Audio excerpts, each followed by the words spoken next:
Hello, everyone. Thank you very much for making time on a Friday afternoon to join us for the Future Generation Global Half-Year 2026 webinar.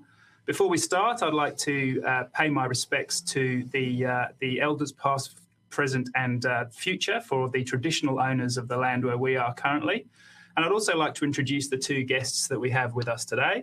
Geoff Wilson, who is the founder of Future Generation, on the boards and investment committees of the Future Generation vehicles. And also we've got Nick Markiewicz, who is the portfolio manager of Ellerston Capital. We're invested with their mid-cap global fund.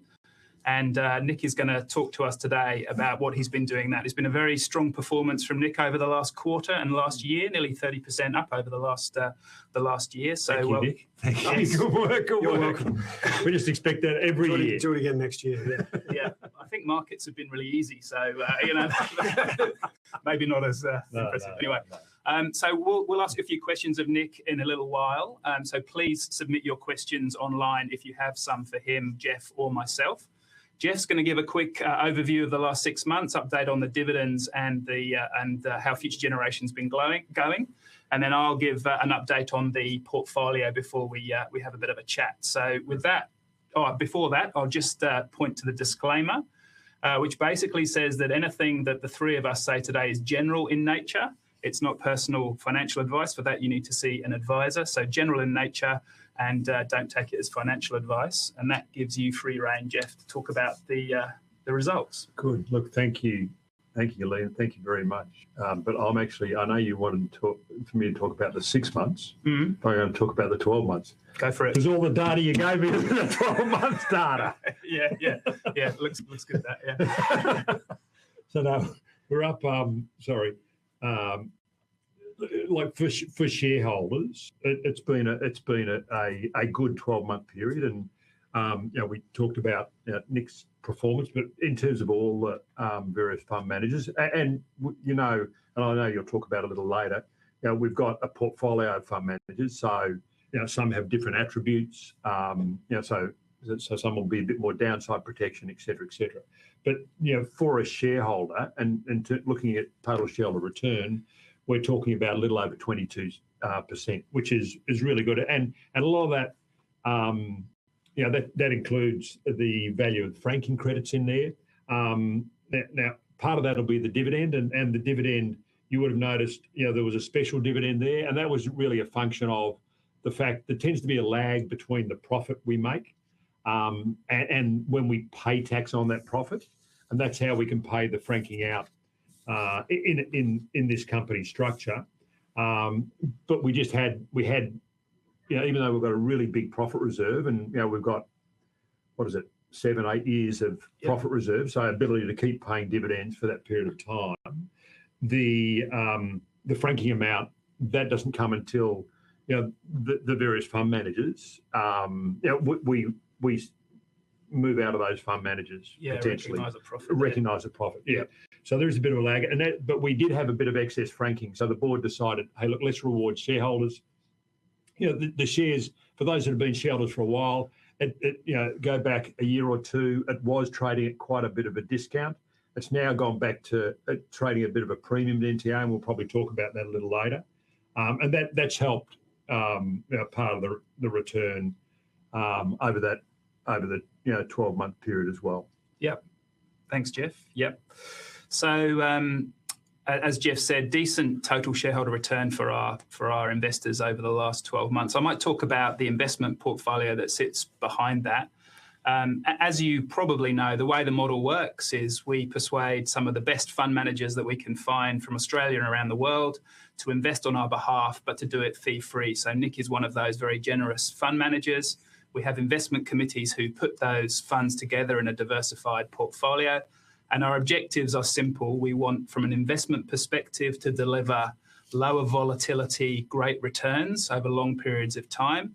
And from a social impact perspective, we want that to be able to deliver great donations to the not-for-profits that we support. So as you can see on the screen there, we have 15 boutique active fund managers investing in global markets for us. They are very diversified. We achieve the lower volatility in our portfolios through diversification. We've got long-short managers, systematic managers, long-only managers, all sorts of different types of strategies within that portfolio. The pie chart on the right shows the current blend between long-only strategies, absolute quantitative strategies, and you can see that there are some biases in the portfolio. They change over time. Simply put, absolute bias strategies tend to have more levers at their discretion. They can typically hold a bit more cash, or they can take short positions or other levers to defend their returns. But the blend is constructed by the investment committee with what we hope is the ability for the fund to deliver solid returns over the medium term. If I can go to the next slide, you can see that the diversity in the fund managers that we have results in diversity in the exposures of the fund. So we're showing there in the table on the left the geographic exposures of the fund. Now, the MSCI, the global index, is very heavily weighted to the US market. On most measures, and there's lots of different indices, it's somewhere between 2/3 and 3/4 of the world market's value that's captured by the US. Our portfolio is quite heavily exposed to the US, but we also have large exposures. We're a bit underweight the US and larger exposures to some of the other markets, including the UK and Europe. So more diversification at a global scale. And on the right-hand side there, you can see the volatility that the portfolio has achieved over its life. It's a bit lower than the MSCI, about 10% lower than the MSCI. If you look at the small cap component of the MSCI, we're about 20% lower. So the diversification generates lower volatility. That's essentially lower risk in the portfolio. Now, if we look at the underlying holdings, the portfolio, and Nick's a mid and small cap manager globally, so he's part of that bias that we're showing there on the left. We're quite underweight some of the large companies in the world. We have a bias towards medium and smaller size companies. We've talked many times about how markets have become concentrated over the last few years to the point that around about 30% of the MSCI is made up of just 10 companies. They've driven a lot of performance. That concentration's almost tripled over the last decade. We do have exposure to those through our managers, but our exposures are much more diversified. Future Generation Global's exposures are more like 10% to those top 10 companies. And that's important because those 10 companies are quite narrow in terms of what they do, very tech biased, very large. So from a thematic perspective, also quite biased. So we'll talk to Nick a little bit about that in a moment as well. So the portfolio itself, low volatility, highly diversified, has delivered returns of about 14% per annum over the last 3 years. That's a little bit lower than the market itself, but we think an appropriate solid return, which gives the board the ability to continue to increase dividends over time and positions us for a sensible kind of risk metric that we feel, should the market need to have any sort of wobble, particularly in some of those sectors, will be somewhat protected. Now, our second objective is to be able to make donations to some great not-for-profits that we support. Future Generation Global specifically supports youth wellbeing and mental health. As you can see, there's a bunch of charities on the screen there, which there's more detail on all of those on our website, but we've been supporting those. We're a great partner for the not-for-profits that we support because we give them significant funding and we do it in an untied basis, so not tied to a specific project, and we commit to it for multiple years. Future Generation Global donated $6.6 million to some of those not-for-profits last year and has donated $50 million so far. So we're very proud of that. Now, often in these presentations, we have a not-for-profit partner with us. We've decided this year to separate those out. So an invitation will be going out next month, in the next few weeks, for a not-for-profit seminar, webinar that my colleague Bonnie and the chair of Future Generation Global, Jennifer Westercott, will be hosting. So for more information on those, we'll talk about that in due course. As I said, Future Generation Global's donated $50 million since inception.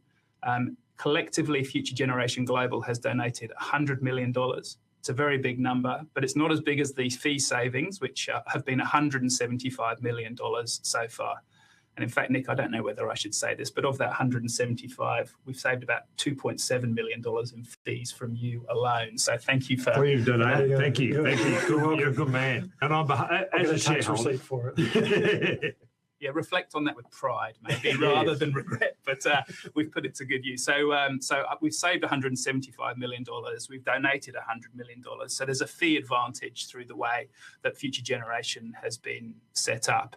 And that difference essentially stays in the portfolios and is for the benefit of shareholders over time. So we're happy to take questions on Future Generation's portfolio later. Obviously, this whole model works because of the generosity of the fund managers that we're lucky enough to work with. Nick is one of those. And Nick, we might start to hear from you. As I said, great year, great last quarter, really tricky markets. I mean, interesting. I don't know if that's the right adjective to use for markets, but could you start by explaining how you invest, the strategy you use, how you think about investing? Yeah, sure. I mean, we're relatively simple in terms of the investing world. We're a long-only investor, which means we only buy stocks, securities. We don't short them. We invest in global companies, as our name would suggest, and being in the Future Gen Global Fund would also suggest. And we have a pretty broad mandate. We invest in any markets across any industries, but we sort of tend to have our favourite types of companies and types of industries we look at. You know, generally speaking, when we buy a company and fill a portfolio, we're looking for two broad things. One is a company that sits in an attractive industry. It's a small part of that industry and hopefully can grow within it. And within that itself, they also have attractive IP, attractive assets, or are beneficially placed somehow. And then ultimately, does the unit economics of the business stack up? Can they grow profitably? And can they return capital to shareholders? So I would consider that the sort of table stakes of what we do. The second part is what makes a good investment. And it's one thing to find a company that we like, but the market's pretty efficient these days, and it's hard to find something that isn't already picked over by the market. So we generally find companies with, typically speaking, two setups. One is that they've got a big earnings growth ahead of them, and we don't think the market has necessarily appreciated that earnings growth, and so those earnings numbers aren't in consensus forecasts, and so the stock is going to get a lot cheaper in the future as those earnings come through. That's case number one. And case number two is often the market overreacts to an event that's happened. So, you know, you get news events all the time. And often stocks fall for, you know, whatever reason they do. And often the market punishes companies or over-penalises companies for something that is maybe only going to be impactful for 6 months to 12 months of a company's life, and fully discounts the growth that company has in the future. So, you know, we try to find companies with all the attributes I mentioned, all the sort of quantitative attributes. Then on the qualitative side, we look for businesses within those two setups. And we try and find 30 to 40 of those companies, and we typically buy companies from different industries, different geographies, and hopefully have a bit of diversity in the portfolio. The one thing I would say is all our companies, we think are very cheap, and we think that the earnings growth is inflecting higher, and we think that that's under-recognised by the market. Just for a bit of context, mid and small caps in a global context may be a bit different from what some people think of in an Aussie context. I actually had to look that up this morning, how my portfolio places relative to the Australian market. So, you know, we own companies from, say, $1 billion US market cap up to, say, 25. And a $25 billion US market cap company would make it an ASX 20 company down here. So, yes, we invest in small caps by the global definition, but by the Aussie definition, these are very, very large, well-established companies that absolutely dominate their niche in what they do. Big, well-capitalised. They're just not the Mag 7, which we'll touch on later, so they get less attention from the market. And the last sort of year, and particularly last quarter, that's been so great for you. Can you talk about what kind of drove that, how you managed to pick that, as many failed to? Look, this has been a really weird market over the last 12 months. The last quarter in particular, two very odd things happened. One, you had a hot war with Iran, effectively. You had the Strait of Hormuz shut. So you had a huge spike in volatility. You had oil prices go up to $100 a barrel. And so the market sold off on that. And so if you were conservative and sensible, then, you know, you would have maybe taken some profits. And so the market traded lower. But then at the same time, you had these huge pushing forces of AI. And we can talk about AI again in a minute. But these massive forces of pushing the AI names higher, and that basically overwhelmed a lot of the concern coming out of the Middle East. And then at the same time, it looks like there may be a resolution there at some point in the future.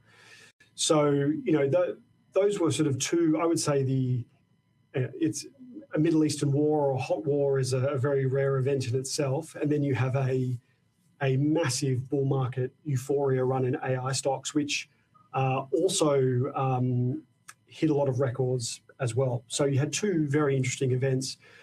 We were, call it luck, I would say, but we were... Good investing. Good investing, yeah. Thank you.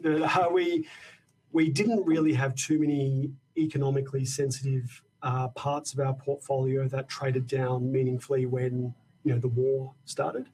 And then on the other side, we have a reasonable exposure to AI. And so we sort of caught the benefit on the way up on the other side too. And we were more or less fully invested through that period.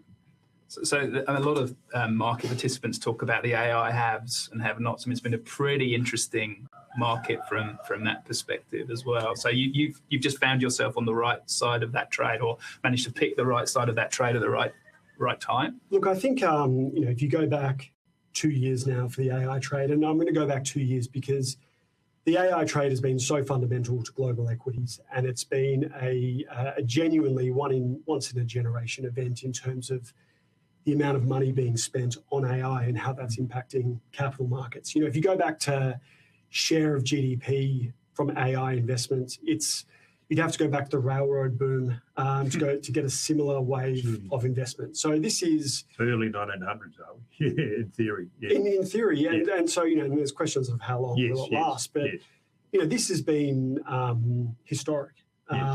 So you've had the four biggest companies in the world increasingly spend more and more of their capex, their operating cash flow on capex, and that's driven the entire industry. And why that's important is because these are the four most profitable companies in the world, and they're today spending the entirety of their cash flow on capex. And what people need to remember is that capex is revenue for a whole bunch of other industries. So that's what's driven a lot of the boom in AI, and it's filtered down into a lot of smaller companies. And we've been pretty, call it luck, given we have a small cap mandate, but we've definitely benefited from that. I think the thing with AI that has changed though in the last 6 months, last year and the preceding year before that, the AI trade was really about the Mag 7 spending their money on capex and who benefits. But I think there was still a hesitation in the market, or there were still people waiting for that proof point of, is AI real? Does AI work? Because I think most people used ChatGPT or Claude, and it could do basic tasks, but then maybe failed more often than it worked, or it came back with some very spurious results. And what really changed for the whole AI trade at the start of this year was breakthroughs in terms of model capability, but also commercial applications of that. And so, one example of that would be coding. AI models are now very, very good at coding. They can autonomously code for very long, extended periods of time, and people can rewrite code that used to take 10 software engineers to do with AI itself. And so I think people then worked out that maybe AI and the models that underpin AI actually have some potential commercial use. But then what we saw after that was demand for tokens, and tokens are the currency of AI. They're the input-output of these frontier models. Token demand started accelerating, and then GPUs, which are the computers that run models and produce tokens, GPU demand started going through the roof as well. And so the market saw this as a confirmation of AI, if you want. And then after that, you saw the huge blow off top in AI. So that's really what characterized the financial year. And then if I can go so far as talk about the last few weeks, because we're probably going to get questions on that. With any big run up in stocks and very specific stocks, there has been, a momentum roll-off after that. And I think that's been very much driven by a lot of hedge funds who who grossed up, took on a lot of debt to buy a lot of stocks, and they shorted software and other things like that on the other side. And then those two factors basically reversed, and they've had to basically sell everything they just bought in a pretty hurried fashion over the last 3 weeks. So we've gone full cycle in the share prices, but the actual underlying industry dynamics are still pushing ahead. There's been no break in the AI thesis from an underlying basis. And that kind of leads nicely into volatility, because there's been some of that. Yes. I mean, even Microsoft moves last night. I don't know how the Korean sort of investors can sort of wake up in the morning, blood pressure's through the roof. How do you... Well, one in 30 Koreans have been margin called. Is that right? That's an actual fact. Yeah. So that gives you an extent as to the leverage out there, but B, the volatility. Have there been many suicides? Do we know? I don't know that. No. Only because I remember the 87 crash. I was in New York, and I remember, a couple of people jumped off buildings, and then a couple of the people went into brokers' offices and shot them. Wow. Yeah, I spent a couple of years as a Korean stockbroker in Seoul before this job. Yeah, and it's an interesting working environment. That's all I'll say. It's a chat for another time. But how do you think about the volatility? Because that must be a very difficult thing to manage emotionally. So the volatility has come in two parts this year. Before the last quarter, you had very, very high dispersion in stocks. And so dispersion measures how stocks move relative to each other. But what you saw was not just record dispersion, and that occurs when, say, the oil price goes up and oil-sensitive stocks fall. You get dispersion. That's totally normal.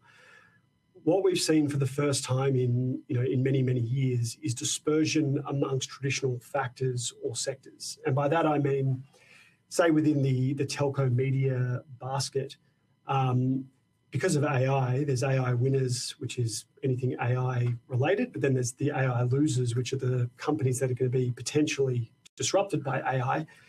A lot of those stocks used to trade together, whereas now within the basket, they're all trading very, very differently. So in terms of valuations, valuations, but also stock price movements after you had big D rates and valuation, but also stock price movements. So for example, within the US REITs, when people thought job losses were going to manifest from AI, all the office tower REITs got sold off dramatically when the industrial REITs got bid up as a result of that. So you've had record dispersion within sectors and factors, but then you've also had this volatility around AI itself, which has been, to be perfectly frank, quite challenging to manage. We're a long-only strategy. We're fundamental. We take a 3 to 5 year view in what we do. And so, we found ourselves doing two things. One is when, maybe the events like the Iran war happens, or events like tariffs last year, everything sells off and you get to buy more of what you really like and what you have conviction in. And then two is just having a bit more of a mind for valuation as these stocks start going up, and what you think is an appropriate valuation for the business. I think the challenge in the last couple of weeks for investors is valuation hasn't really mattered. The correlations amongst these stocks have gone to 1, which means that they all move together up and down, regardless of what their margins are, what their starting valuations are, what their growth is, anything like that. So it's been enormously challenging, but the other way you manage that is by having diversity in your portfolio, and you have it in diversity in your side as well, amongst different manager types. We have it amongst different types of stocks. So we have our largest stocks in the portfolio are typically, they're not AI, they're industrial businesses that we think they're just beautiful, boring businesses. Everything from waste management to aircraft leasing companies, really steady, boring businesses like that. And then we have a tail of what we consider to be higher risk but higher return AI stocks as well. So it's really about trying to strike that balance and being a bit level-headed when stocks start rising, as they did at the end of last quarter. And I think I read that that balance, you had been rotating the portfolio a little bit more recently, maybe into more sort of some cyclical We started trimming some of our AI stocks at the end of last quarter. Probably not enough, given what's happened in the last few weeks, but we did start to look at a lot of cyclicals, and there is a lot of opportunity out there in US cyclicals right now, given anyone looking for growth is in AI. So there's been a big sell down in anything outside of AI that has potential growth. But also, given interest rates have been still relatively high, there hasn't been much love on the cyclical side.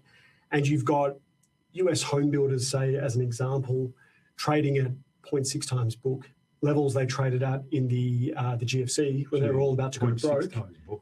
So 40% below the value of their assets. So if they're liquidated, 40% below the book value, let alone the marked up land value that you could probably add in on top. So there is extraordinary value out there, in my opinion, but just no one wants to touch it because up until now it's been A, too easy to make money in AI, but B, where's the catalyst? And the market these days, I don't think looks really more than 3 weeks ahead.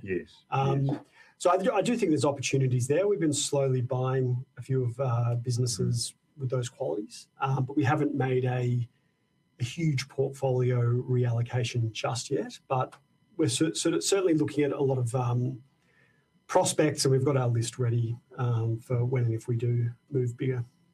We always like to ask about market outlook, but as you just said, we're on about a 3-week kind of cycle at the moment, so maybe that's a bit of an unreasonable thing. I was having a chat to my colleague before I came here. What's the outlook for the market? And we both agreed there wasn't much of one that you could confidently hang your hat on. But look, all I'd say is the recent sell down we've had in AI has been historic. It's been on some measures, a 1 in 50-year event. So we've had the momentum factor, the US tech momentum factor has fallen in the last month, the most it's ever fallen in its history, more than in the tech wreck, more than any other period. And so you ask me what my outlook is, and I'll tell you that the market looks 3 weeks ahead, but history tells me that when you have a dislocation that big or a movement that big, then generally there's opportunities there. And I suspect that's an area that may recover, given we've just had Amazon come out this morning, spectacular results. We've had Microsoft the day before or 2 days before, equally great results. So I suspect near term the market starts to tentatively look back at AI, but then outside of that, we're in a circumstance right now where EPS growth in the US is really good. We've got the highest EPS growth in a number of years. And that EPS growth is quite broad.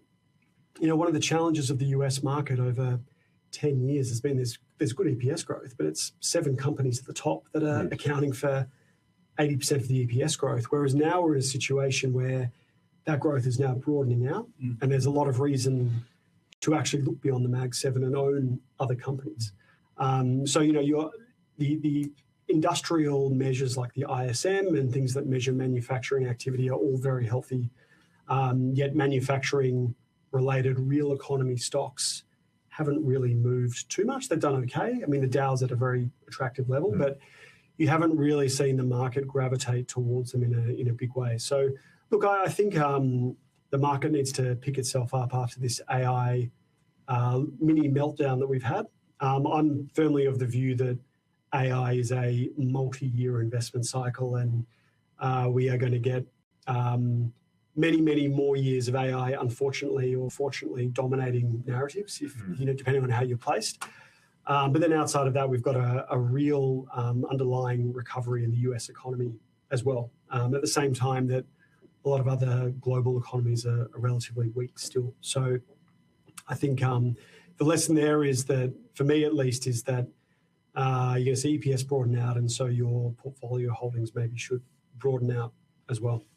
And probably the final kind of unreasonable question on that is, could you name names? Could you tell us a stock that you're particularly excited about and think has a great opportunity at the moment? I'll give you one stock and a basket of other stocks. I'll give a really nice, boring, white bread, easy to eat kind of stock, which is Corpay. Corpay is a US payments company. They're It's 20 got COR. CORPAY. Yep. CPAY is the ticker.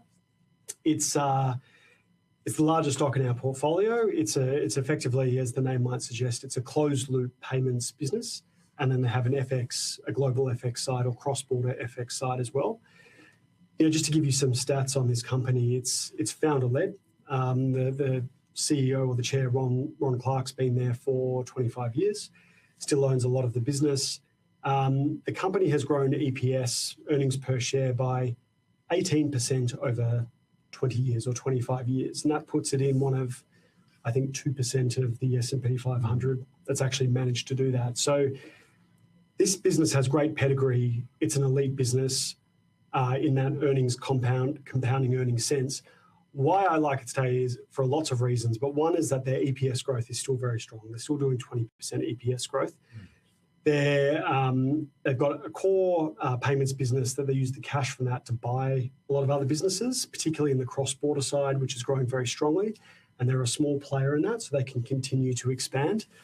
So they've got plenty of growth runway from an acquisition standpoint, from an organic growth standpoint, but also from their own shares. So they are cannibals of their own stock. They're buying back around 5 to 8% of their stock a year, and they're only on 13 times earnings. 13 times. So what's the market over there on 20? Probably closer to 20. Yeah. So you've got a business that has beaten 98% of the market over 20 years, trading at nearly half the market with EPS growth at twice the market. So it's just an example, I think, of a business that has sat in a relatively unloved sector. Yes. People haven't liked payments the last 12 months because AI has been more exciting, and there's been other narratives around disruption in payments, which just haven't come true. But you've got a business that is just still doing what it's been doing for 25 years while buying back stock and doing the right thing by shareholders. So I think something like that is, I would imagine it would be very difficult to lose on that on a 3 to 5 year view. I think you're going to be quite happy owning that over that time frame. On the other side, the flip side, on maybe a more short-term basis, on a more looking for short-term disruptions that maybe have gone too far. We've seen a lot of stocks wash out in the AI stack over the last 4 weeks. Not all of those stocks are created equal. There's a lot of AI stocks that have either incredibly expensive valuations, and you're getting high earnings growth for that, or maybe their earnings growth isn't very sustainable because they're inherently cyclical businesses. What we're looking for in the AI trade today are what we consider to be structurally well-positioned businesses with a unique asset and contracted long-duration cash flows. And we think the listed AI data center space is exactly that. So these companies have all fallen 30, 40, 50% over the last month. Part of the reason for how much they've fallen is there's been a lot of hedge fund liquidations, and those hedge funds own those stocks, and so there's been forced selling in those businesses. Often a great time to be looking at stocks when you've got a forced seller who owns a lot of the stock. But these companies have all one thing in common, which we really love, and that is access to power. The number one shortage in the AI trade today is power. You can always make more GPUs, you can source more memory or make more memory. You cannot just create power overnight. Creating power is a very, very difficult long-term thing. So these data centers or data center prospects all have access to power. That goes back to their history as Bitcoin miners when they all bought up power on the cheap, almost for free in Texas. But they now have power, and the number one thing everyone needs is power. So these guys have power. A lot of them also have contracts. So these aren't just pieces of land with a power line. They're actually companies that have already signed contracts with tier one clients, hyperscalers, with major semiconductor companies. And so you've got companies today that have they've got existing power they've got an existing portfolio of land assets and power. They've got existing contracts that they've already signed, and then they've got a land bank and power bank for future growth as well. And what's happened in the last 4 weeks is a lot of these companies have actually traded below the value of their already signed contracts. So you could consider them to be trading at a discount to their book or NPV, however you want to phrase it, but they've got enormous growth on top of them as well. So one in particular that we like is called Core Scientific. CORZ is the ticker. Just to give you some numbers, it's a $10 billion US market cap company, fully diluted, and it's going to do around $1 billion of free cash flow per year in 3 years' time, all contracted with high-quality customers. So you're getting a 10% free cash flow yield on that, and then they can actually triple that business in the future as well, based on existing power and not signed contracts, but agreements with customers as well. So, I think there are very lopsided opportunities now where you can actually buy real businesses, hard assets, difficult to replace assets with signed contracts and all the growth as well, and you're not really paying much for either, frankly. So I think there's a lot of hunting to be done in the AI space, but the data center side I think is particularly interesting. Good to hear there's some opportunities out there. We've asked you a lot of questions there, Nick. I'm going to go to the ones that are coming through. So if anyone has questions, please do submit them through the website, and we'll try and get to them. Maybe to give Nick a rest, there's a few that are probably appropriate for you here, Geoff. Thanks. I'll bucket them together, but Marion, Garth, and others are asking about the CGT changes. Yes. Will they have a detrimental impact on investment levels in the fund, particularly for retail investors? How do you see ways around that? How does the tax work? What are the impacts? So do you mind maybe giving a quick overview? Okay. Yeah. So let's in terms of future generation, the only impact it has on FGG is positive. Now, why do I say that? Is because maybe let's take a step back. So the capital gains tax, which has been brought in, has been legislated and brought in the budget, impacts all assets in Australia. Now, we all thought it was only going to be property, but then unfortunately it's Australian shares and Australian businesses. And when, Nick, you were talking about in the US how the big tech companies, 100% of their earnings, they're ploughing back into CapEx. Unfortunately, with this new legislation, that will never happen in Australia. Because what they're doing is they're forcing companies that make money in Australia, whether it's private companies, one of the 2.7 million private companies, or one of the couple of thousand listed companies, it's in those companies' interests to, like if they make, say, $100, they pay $30 tax, they get $70, they're better off paying that $70 out as a fully franked dividend, particularly if you're a zero taxpayer, a young student or a retired person, because you get the refund back. So you'll get that full $100. If it stays in the company, and so they pay $30 tax, and the value of the company goes up by $70, and then you sell the shares, you're paying another. If you're a student or a pensioner, a zero taxpayer, you're paying another 30% tax on that $70. So you're paying 51% tax if it's capital. Yeah. If you're a maximum 47% taxpayer, you're paying 62.9% if the money is held in the company. So no, it's not in an Australian company. They're incentivised with this new legislation to pay out 100% of their earnings, not to invest back into the business, not to invest in their staff. Like, it is just, like, to me, it's a disaster in terms of the negative impact it's going to have on the Australian economy. So in terms of how people's behaviour will change, now, like the 7.7 million Australians that own shares outside their super, I'm sure people have seen, or if they haven't seen, there's been a number of articles talking about the asymmetry of returns. If you have a portfolio of, say, I think someone used the 4 banks, if you own them over 10 years, CommBank has performed exceptionally well and the others haven't performed as well.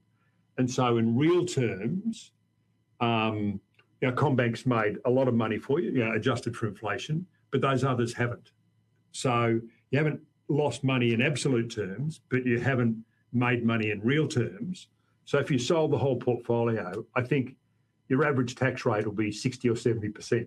Like it's just because the asymmetry of returns. So it's actually in no one's interest to have a portfolio of shares. So that's where a listed investment company or an ETF, you're better off having your money in a pooled structure. And that's why, Jim Chalmers, unfortunately, was gaslighting all Australians when he put on LinkedIn or Twitter how fantastic it was in June that we had record number of companies being established, 43,000, but they were established for two reasons. One is because if you have more than 50 million of revenue, you only pay 25% tax in your company. Two reasons, and the two reasons are: A, if you're an investor, you're probably better off. You can do it in a listed investment company, or you can do it in an unlisted investment company, and you only pay 25% tax. They're not real operating businesses, and with the trust structures, you're paying at least 30% tax, and it's actually there's double taxation in the trust. You're better off having a company structure. That's why unfortunately, company structures turned up. But from an investing perspective, and it's going to skew people. Say if you're looking at getting a 10% return in Australia, in the old days, well, how you wanted that 10% return was as capital, because if you're a zero taxpayer, what's half your marginal tax rate? Zero. So you make it all, you pay no tax. And if you're a 47% taxpayer, or if you're getting all the return in the old days, in the old regime, as capital, you're only paying 23.5% tax. But now what do you want? You actually want it. Say inflation in Australia is 3% or 3.5%. You want the capital growth to be about 3.5%. Then you pay no tax on the capital growth, and you want for your 10%. You want the other 6.5% or 7% to be as a fully franked dividend. And so everyone's going for yield. So, to me, future gen, or listed investment companies or ETFs. Well, listed investment companies are probably in the best position because we're giving people a 5% fully franked yield, which sort of grossed up as 7.1 or something like that. Yeah. So so to me, it's actually very positive, and to the extent where one of our funds, WAM Income, this is one of the Wilson Asset Management funds, WAM Income Maximiser.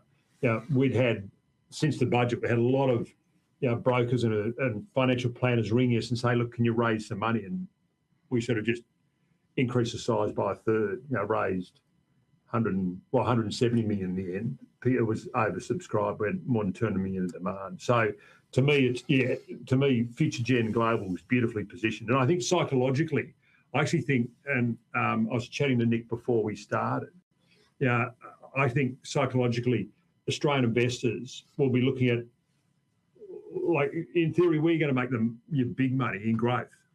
So you've got companies they're investing for growth. As you're saying, they're putting 100% of their cash flow in to grow their business. Where in Australia, the new tax regime means they should spend zero of their cash flow. Get a small yield. Just yield. So, to me, I think there'll be a skew of people in Australia looking for sort of low growth. They'll skew to the big companies. The top 10, top 20, low growth, high income paying, and there'll be a lot of people skewing, looking for global equities. And in terms of where do you put your money, you probably, obviously your home's not taxed at the moment.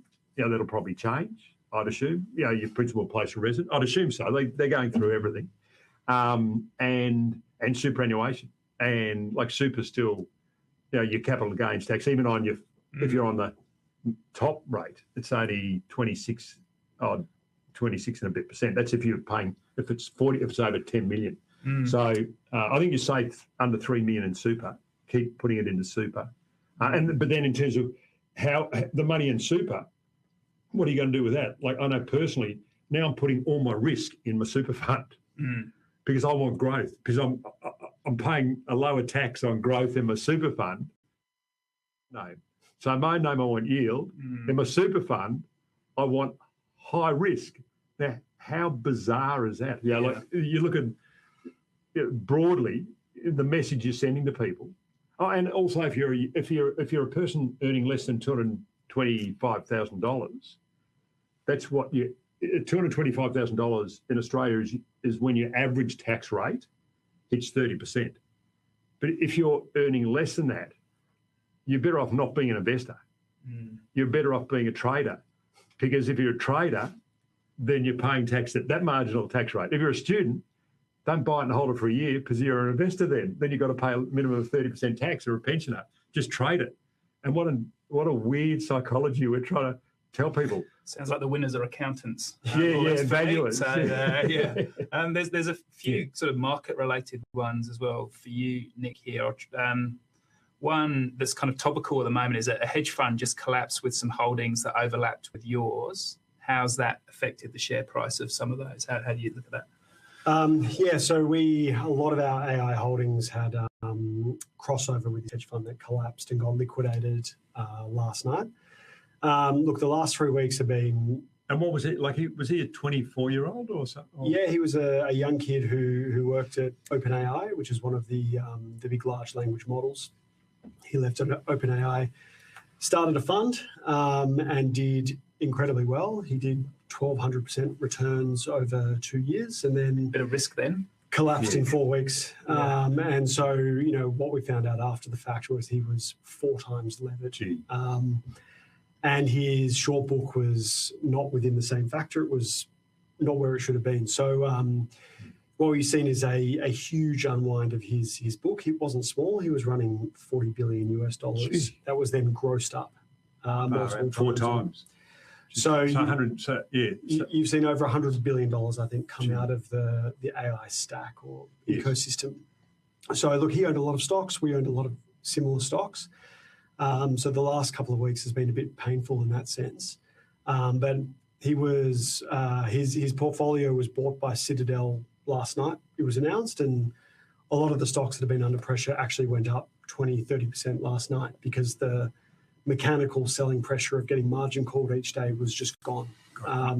So I think that's partly why I'm also, more broadly for AI, you've just had a huge amount of liquidity just get washed out. And we've now had the liquidations, I think. Maybe there's 1 or 2 to come, but certainly not as big. So that's why I think, coupled with good results from the hyperscalers, I think people are looking to tip their toe back in again. But, it's been an uncomfortable month, but I think it looks like it's stabilising, if not improving again. Another one here from James, who I think knows your portfolio quite well, saying you invested in Chiron AI via convertible note. Do you still hold that? Is it in convertible note or listed equity? Obviously he's done his homework. Yes, exactly. I thought I should ask that one. So we still own Sharon AI. Sharon AI, we participated in the convertible note. The price of the convertible note, I think at the time was around $13, $14, and I think around today it's $45, $50. So it's still been a good investment. We still hold the convertible note. From what we understand, the convertible notes will convert into equity sometime soon in the next month or 2, but I don't have a specific timeline on that other than they are going to convert imminently in the next That was part of the funding before they listed, was it? Correct, yeah. There's one here from Jennifer, which makes me worried that it's Jennifer Westacott, the chair of Future Generation Global. So on the event it is, I'm going to ask it. Future Generation is now trading at a small premium. How's the discount closed? What have you done to achieve this? You should. You can talk to that. Well, you told me what to do. No. Well, to me, the funny thing about listed investment companies is it's sort of first-year economics. And I know I shouldn't. I suppose we were talking about capital gains tax, but I only did first-year economics, so I learned about supply and demand. Unfortunately, our current treasurer didn't do first-year economics. But anyway, so I'll knock myself off balance. The question is, where should a listed investment company trade? What is equilibrium? Equilibrium is actually NTA. It's the value of the assets. Now, how do you get something to equilibrium? In theory, more demand than supply. And when we're trading, go back a year or two, when we're trading at quite big discounts, then obviously people were prepared to sell at below what the value of the assets were. Now, why do they want to sell at that price? Who knows? Now, there might have been liquidity problems, someone died, who knows? But we didn't have enough buying for them to be trading at NTA. And so there was more selling than buying. Eventually, one of the reasons why we bought Leon as Chief Investment Officer was another set of really good quality hands to be communicating with shareholders so they fully understand what they've invested in. It's like all of us as professional investors, the more you understand the company you invest in, the more comfortable you are with the decisions you make around investing in that. Now, you might buy it and sell it. It doesn't mean you're going to own it forever, but the more you know about the company. And so, what we've been doing since Lee's been on board, more recently with Bonnie, replacing Caroline, is to make sure that we're really communicating clearly with our shareholders so they know exactly what they've invested in. We meet their expectations or exceed them, and you tighten up the register. You actually reduce the selling pressure by getting more buying. It eventually goes to NTA, and at the moment I think it's a 4 or 5% premium above NTA. So now people are saying we're prepared to pay more than the NTA. And actually, the interesting thing is for FutureGen Global and FutureGen Australia, I actually think their equilibrium isn't NTA. I actually think it's a premium, because as you pointed out early on, it's a win-win-win for everyone. The big winner, I think, in this is the investor or the shareholder, because they're getting access to you nearly at half price. Now, not quite, like you talked about, 175 million of costs and 100 million. The managers haven't taken their fees, etc., and 100 million going to charity. So that other 75 million, which is sort of 40% of it, is going to the investor. So to me, you could argue, if you did a net present value on that, you probably get a 6 or 7% premium, should be the embedded premium in FGX and FGG. Thank you. There's a few here that I might just quickly answer. One is from David. We normally pay 2 dividends per financial year. Last year we paid 3. Will you pay 2 or 3 this year, or will it revert to 2 dividends as per the past years? Maybe just on the board. I would assume the reason we paid the special was really the fact that we had traded at a bit of a discount. It was to reward shareholders. We had the excess franking. We've got we've got probably a couple of years of franking up our sleeve. So if the market does wobble, we can keep paying the growing stream of fully franked dividends. But I would say just assume 2. An interim and a final. We did the special was just it was a once-off. There could be another special at some point, but that was the plan. Another question here about naming a manager that's no longer part of the group, and whether FGG is actively considering new funds for the portfolio. I might just comment on that we're very fortunate that there are a number of fund managers in Australia who are really keen to be part of the Future Generation family. So we're always able to maintain a bench of managers that we think we could introduce if they fitted into our portfolio at a point in time. So managers do come in and out of the portfolio. They come in and out for lots of different reasons, but one of them is just how they fit with the other managers that are in there to make sure that we've got a complementary mix and bunch of people managing the money. So we do actively manage it, both with the number of and who the managers are in the portfolio, but also around the tolerances and the weights within their portfolio. That's all managed in conjunction with the investment committees. They're all super highly credentialed people, and we use a lot of institutional tools in order to optimise the portfolios. There's a good couple here to sort of maybe finish on. One for you, Nick, about why you do it, why you're working for us for free. I mean, it's a pretty easy one to answer. I've got 4 kids. I love the youth orientation to a lot of the charity partners. A few years ago, one of my kids became quite ill. We spent a lot of time in hospital, and fortunately, we were, had all the resources and everything to get through it. But there were a lot of people around us who didn't, and I saw firsthand the impact of charities through the the hospital system. So I think it's just an unbelievable cause. And from my perspective, from professionally, it's really quite easy for me to incrementally manage this and then give my time, talk to you guys occasionally. So I think it's a nice win-win for me.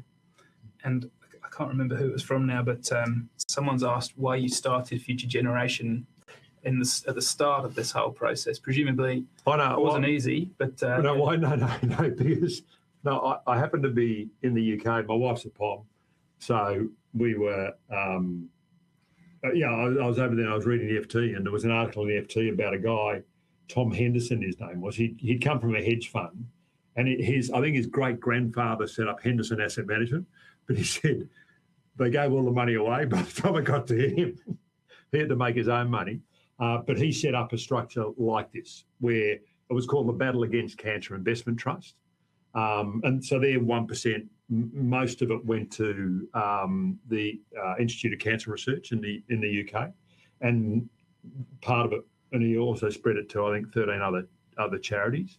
But he used the listed, they're called listed investment trusts over there, which is the same as a listed investment company here, and he used that structure. And I'm reading about it and I thought, wow, we can do this back in Australia, because that's most of our business are listed investment companies. And so came back, and then what it's like, you socialise it, you talk to people about it, and then try to find, we actually didn't believe we could raise much money, so we actually found a shell, Australian AIF, the Australian Infrastructure Fund, which owned the Melbourne airports, and it was a great fund, but it got sort of attacked. It could have been the GFC, yeah. I think it got attacked during the GFC by some hedge funds, and unfortunately the board wasn't strong enough, and so they rolled over and sold the assets to the hedge funds, gave all the money back, and there was just a little. There was I think there was 6 million left in it, and then we thought, if we're lucky, we'll raise 20, and then that was FGX, and we had a prospectus for 200, raised 200. But yeah, that was the model, and why do it? It's because I think my experience, and just Nick sort of paralleled it, is we're all human beings. We've been incredibly fortunate in our lives from a working perspective, and the financial services industry, like this is, you've got to take your hat off to everyone in the financial services industry here. It's the fund managers, but the ASX doesn't charge us listing fees. Like the service providers, do it pro bono. The lawyers, etc. The brokers, when we raised the money, they did it pro bono. Like everyone's in on it, and it's an opportunity, to really give back, and that's I think that's where it sort of it works well. Yeah, well said. And it's because of all those partners that it kind of works. So thanks very much, Nick, for coming in on a Friday afternoon. Very interesting to hear how you've navigated these markets. And good luck for the future. Geoff, thanks for joining us. Thanks everyone for joining. There's a survey will appear in a moment on the screen. Would be really grateful if you were able to give us some feedback and ask any other questions. I know there's probably a couple of other questions I missed. We'll endeavour to get back to you on those next week. And as I said earlier, we'll be hosting a social impact webinar in September. Invites for that will go out fairly soon. That's going to be hosted by Bonnie, my colleague, and also Jennifer Westacott, who is the chair of Future Generation Global. But until we see you next time, thanks very much for joining.